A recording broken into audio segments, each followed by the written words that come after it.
Hello everyone, this is Aruna, and in this session we are going to see the definition and scope of translation, the first unit, and the book prescribed for this unit is Translation Studies by Susan Bassnett. About the author, Susan Bassnett. She was the professor of comparative literature in the Center for Translation and Comparative Cultural Studies at the University of Warwick. This university is located in the UK. She became Pro-Vice Chancellor at University of Warwick 2 times. At present, she is working as a special advisor in translation studies. She was elected as the president of the British Contemporary Literature Association in 2016. She was educated in several European countries.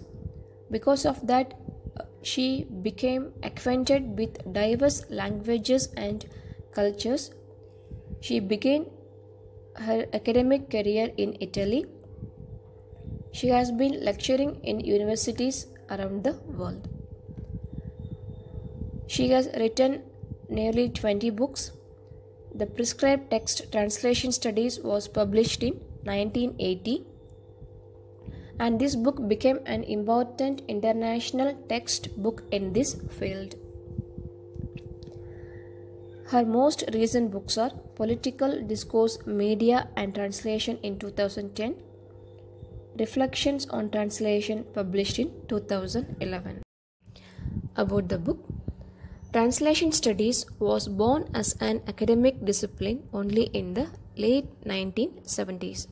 Susan Bassnett published her book Translation Studies in 1980, and the book became so famous. What we are going to read for this paper is the third edition of Translation Studies published in 2002. In this book, Bassnett deals with the most important problems of translation, and she vividly describes the history of translation theories from the ancient Roman to 20th century. Let's see who proposed the name Translation Studies. In 1976, a Louvain Colloquium on Literature and Translation was conducted. Louvain is the name of a university in Belgium. Colloquium means an academic seminar or conference. In 1978, while writing an appendix to the collected papers of that colloquium, Professor Anton Lefevre came with a suggestion. He emphasized that the name Translation Studies should be apt for the discipline which deals with the process behind translation. That means Professor Anton Lefevre wanted to throw light upon the problems, difficulties, inabilities and issues faced by the translator while translating a work from source language to the target language. Please make a note of it. The term Translation Studies was coined by James S. Holmes in his paper titled The Name and Nature of Translation Studies in 1972. But it is proposed as a name of an academic discipline by Anton Lefevre in 1978. Preconception of the term translation. Now we are going to learn what were the ideas in the mind of the people before the academic discipline called Translation Studies was introduced. Translation is seen as an essential part in the process of foreign language learning and teaching. Next point, translation is seen as a process which transfers the content of a source language into the target language, and while doing so, two things were given more priority. Number one, the surface meaning of the two will be remaining the same. While translating from the SL to the TL, they should not change the meaning of the content. The second thing which needed the most attention was the structure of the source language and the target language. As all of us know, each language has different structure.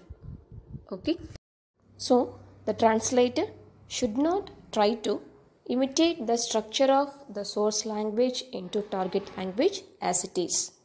Because if he tries to follow the structure as it is in the source language, it will destroy the structure of the target language. For example, நான் அவனை நேற்று சந்தித்தேன். Now we are going to translate the Tamil sentence into English. So the source language is Tamil and the target language is English. If the translator tries to copy the structure as it is, okay, the sentence will be like this. I, him, yesterday met. All of us know it is not the structure of an English sentence. It will have a different structure.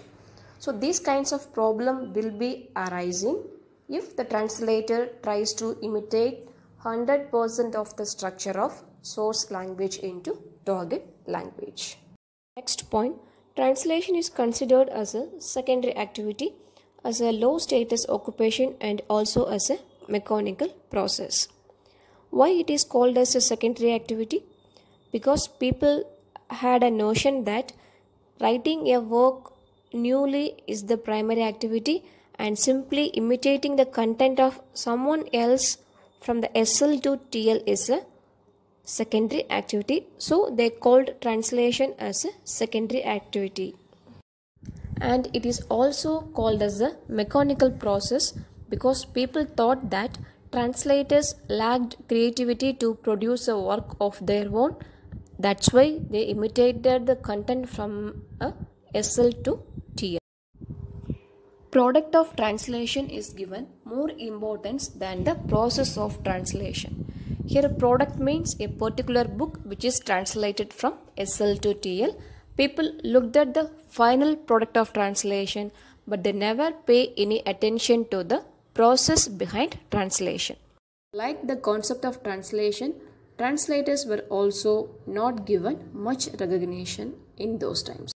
Hilaire Belloc, one of the most famous British French writers of the 20th century, also shared his views on the problems of low status in his lecture on translation in 1931. According to him, the art of translation is a secondary art and a derivative one. Derivative means not creative, derived from something else. Because of these two reasons, the translators as well as the translated works were not given the proper dignity as those things were given to the original work and the original authors. We have come to the end of the session. In this session, we discussed the author, about the book and the preconception of the term translation. I hope this video will furnish you with some information about translation studies. After watching this video, still you have any doubts, you can post your questions either in the comment box or post it through Google Classroom. Your queries will be answered. Thank you everyone for watching this video. Stay safe, stay home.